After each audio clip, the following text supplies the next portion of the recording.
Au premier fait est que Jésus ne savait pas tout. Nous, chrétiens, pouvons percevoir cette information comme une offense, après tout. Jésus est Dieu et Dieu est omniscient, c'est-à-dire qu'il connaît toutes les choses du passé, du présent et du futur. Cependant, il y a une nuance.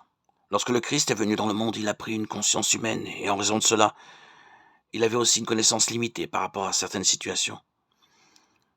Et l'un des passages les plus connus qui le prouve se trouve dans Marc, chapitre 13, où Jésus parle aux disciples du temps de la fin. Même en étant le Fils de Dieu, il laisse clairement entendre qu'à ce moment-là, il ne savait pas quand il reviendrait sur terre pour vaincre Satan, une fois pour toutes. Il a dit ainsi: pour ce qui est du jour ou de l'heure, personne ne le sait, ni les anges dans le ciel, ni le Fils, mais le Père seul. Pendant qu'il vivait parmi nous, Jésus avait connaissance de nombreuses choses concernant l'avenir, car le Saint-Esprit lui révélait d'autres choses.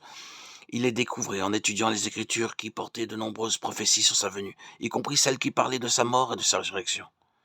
Le deuxième fait est que Jésus n'est pas né comme on le dit à Noël, bien que tous les chrétiens célèbrent la naissance de Jésus le 25 décembre.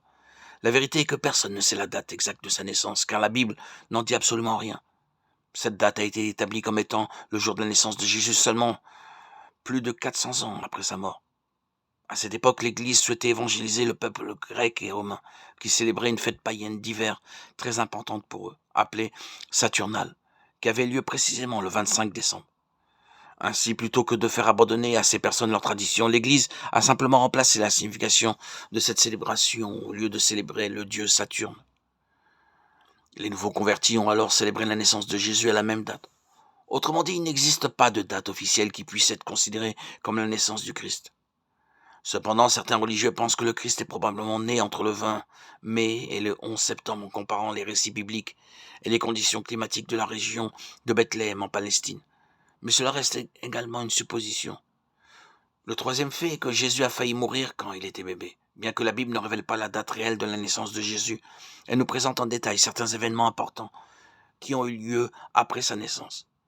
L'un de ces faits a été une série de meurtres de nouveau-nés jusqu'à l'âge de 2 ans. Cela s'est produit parce que le roi Hérode a appris que la prophétie des Écritures sur la naissance du Messie était en train de se réaliser, et il s'est senti menacé par cela. Voici ce que dit la Bible à ce sujet dans Matthieu chapitre 2. Hérode était considéré par beaucoup comme un homme fou prêt à tout pour protéger son règne. Il en est même venu à ordonner la mort de son propre fils lorsqu'il s'est senti menacé par lui. Face à cela, pour Hérode, tuer des enfants innocents en pensant que Jésus pourrait être parmi eux n'était rien d'inhabituel. Et évidemment, Satan était derrière ce plan maléfique. Tout comme à l'époque où Moïse était un bébé et où Pharaon avait décidé de tuer tous les nouveau-nés hébreux, par crainte d'une révolte des esclaves.